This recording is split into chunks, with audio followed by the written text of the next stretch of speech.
over now.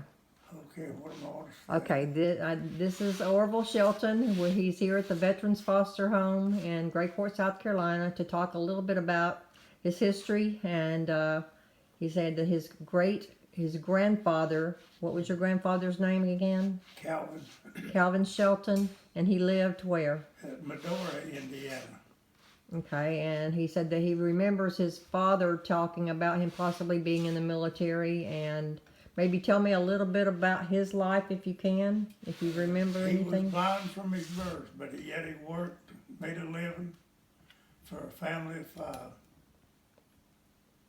And then your father came along, and Yeah. tell me a little bit about your father. And Dad said he went and volunteered to go to the service. And he was in with the horses and stuff. I forget what they call it. It was an armored something. But I don't remember all about what they called it. But anyway, he went across the Blue Ridge Parkway in Virginia, where it is now. He went across the Blue Ridge Mountains on horseback. And the British, I guess it was the British, I think that's what they was fighting with. And that's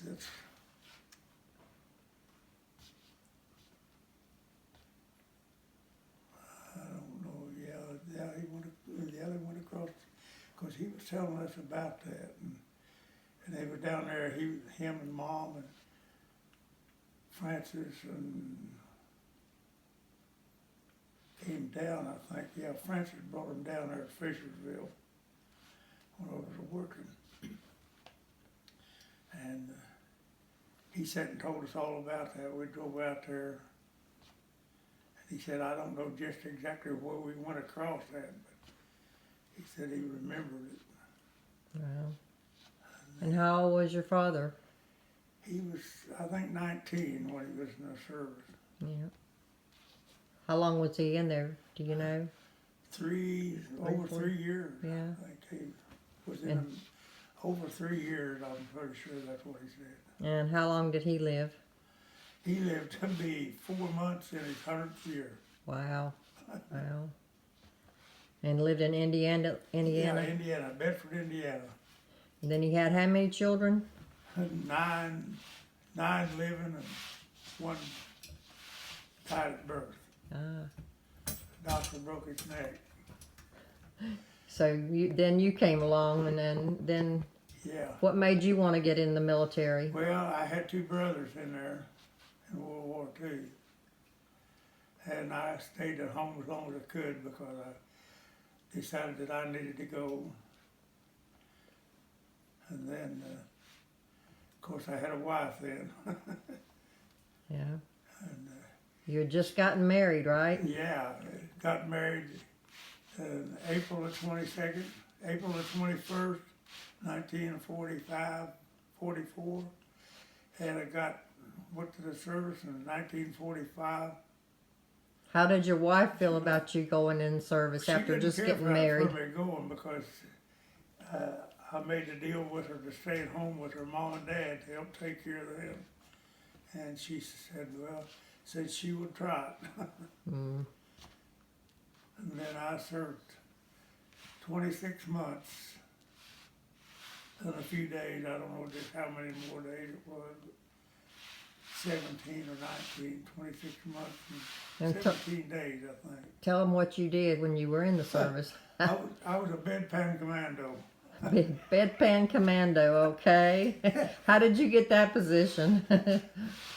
Well, I was a truck driver, and they thought was a good driver, I guess. No, they took me in a heavy duty truck driver, but I never did. Oh, I drove ambulance and stuff like that while I was in the service. I was stationed in Santa Fe, New Mexico, just out of Santa Fe a little ways, at Burns General Hospital. Mm. It was an old TB sanitarium, and the government took it over, used it for a VA hospital. in about 19, well, just, I guess in 1944, 45, somewhere over in there.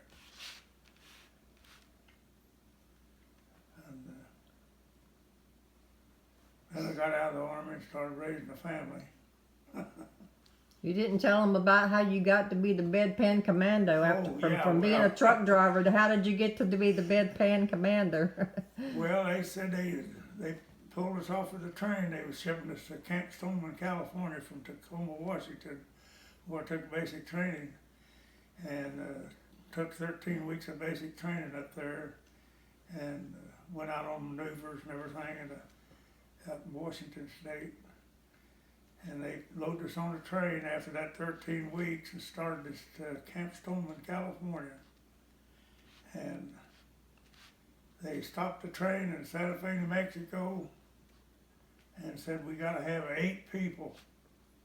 And of course, I stuck my hand up in the air. Because I didn't know what they was going to do, you know, and I just thought I'd try it. And then the 2 other guys, one lived right in the edge of Indianapolis and one over in Lebanon, Indiana, Homer Kurtz and George Walker. They said, if you're going, we're going too. So us 3 stayed together and got out there, and Homer Kurtz, he went into first cook down in the mess hall, and George Walker was in the MP duty, and I pulled bedpan commando service. 34 patients, pilots, was brought back from Japan when Pearl Harbor Day, and they on December the 7th, 1941. They were all shot down and all shot up, and I worked with them and took care of all their wounds until they passed on.